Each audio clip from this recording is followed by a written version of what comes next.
Well, there's a number of cities that have incorporated the user-free hours based on employment in the city, where it could be from $1 to the highest I think is maybe $3 a week. Anybody working in the city would have to, through their employer, provide collect that fee for the city.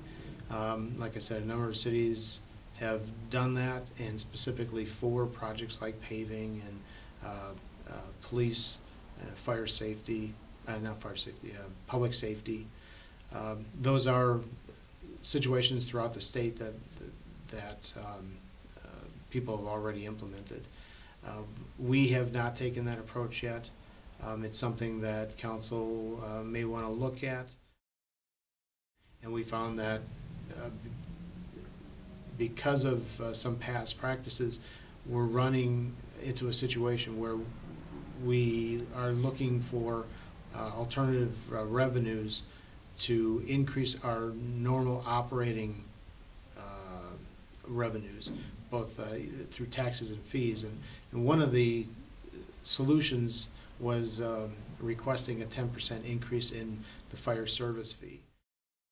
Which would an increase in personal property tax help out with the slowed revenues? Well,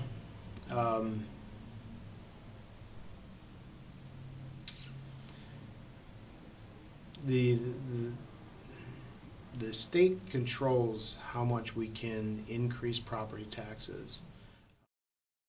Yeah, we're definitely interested in looking at developing a home rule package for the legislature.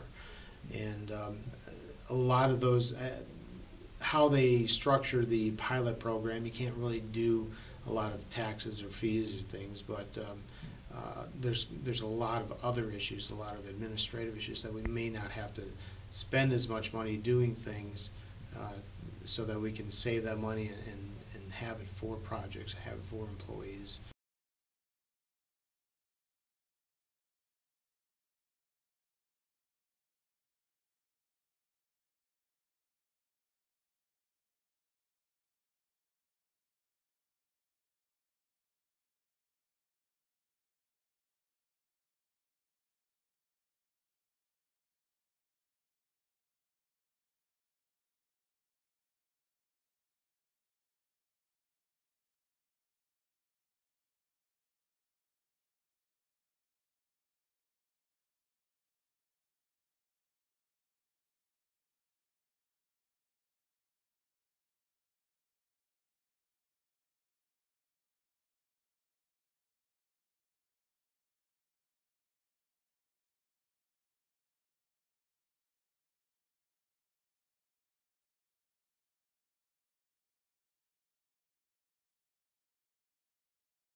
Well, infrastructure usually falls under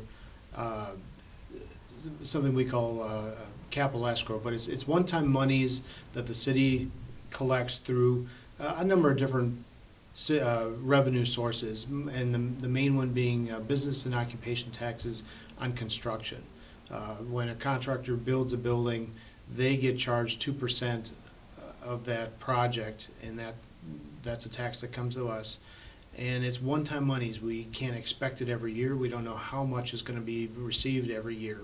So what we try to do is forecast at the beginning of each year. We try to forecast how much of that construction that we'll be getting in, and what kind of projects we can do with that money.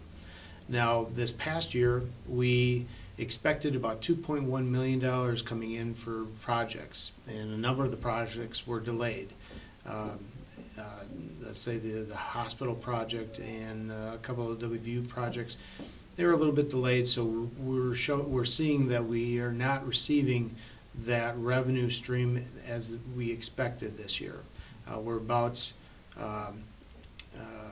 let's say, about $900,000 short of this year, and that's the reason we had to slow down on some projects.